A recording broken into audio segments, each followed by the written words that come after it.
understand that I understand their language. But on that same note, Wally, I went to hear Ken Dryden speak the other night. So Ken Dryden was being interviewed by Sarah Polley, and Ken's journey, obviously, through hockey was through university at a time when, that was kind of a strange thing. And it was interesting because he said he has a new book coming out that chronicles his grade 10 year, those 35 kids that were in that one class at Etobicoke Collegiate, and where they are now. And 50 years later, what they're doing, what their life took, and how it chronicles also the ups and downs of Canada and, women's changing roles in Canada, from, parents that had just come out of the war to, anyways, it sounds fascinating. But they asked him, Sarah Polley, who is a famous Canadian producer and actress, and asked him, did he have any regrets? And he said the only regret he had was that he wasn't elected prefect of his high school. So he wasn't elected president or to that presidential council. And he found out 30 years later that it was because the teachers thought he was too busy with hockey and that he wouldn't have the time to devote to it.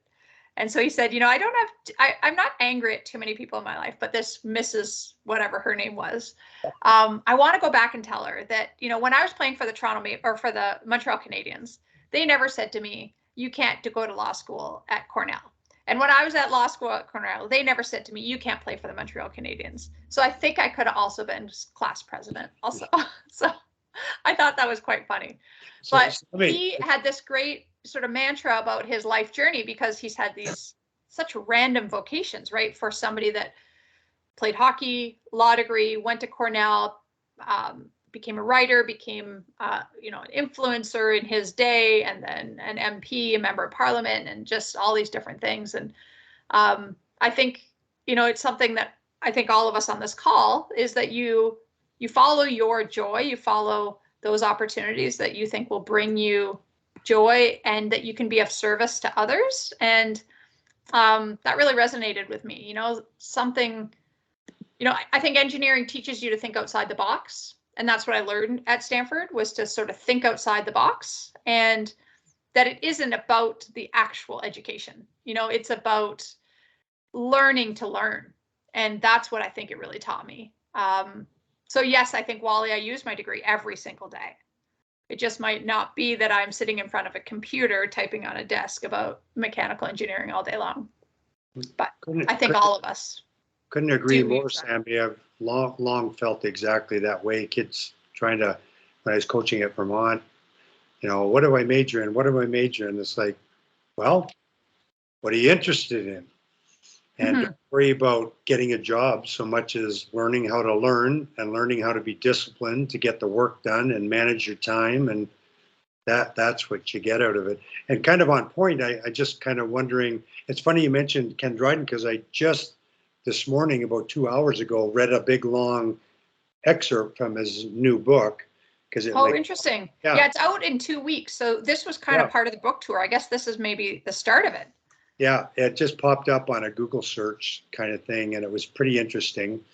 He always has interesting perspectives. But when you were talking, I thought, I wonder what he majored in at Cornell, sort of to the point.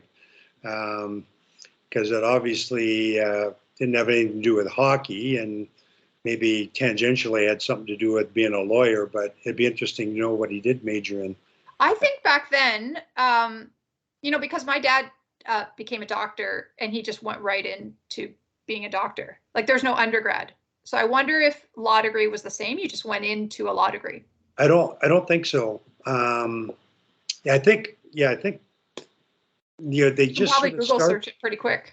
Yeah, I think they started that kind of thing at McMaster in the late 60s, early 70s. And I know Brown set up a med program in 72, but I think you still had to do a couple of years anyway, of at least 2 years of undergrad.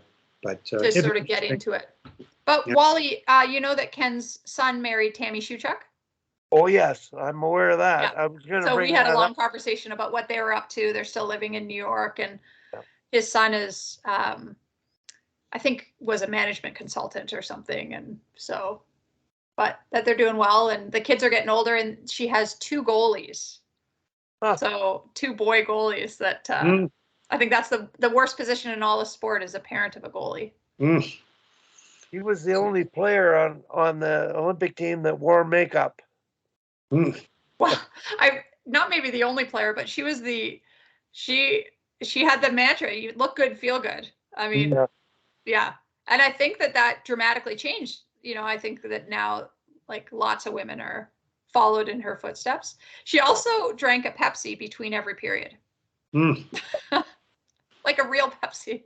Yeah. Which, yeah, she was told, I think by her dad or somebody, that was what she was supposed to be doing, and to get the energy. And she certainly was a little spark plug, that's for sure. She Ken, was. yeah, I remember her well.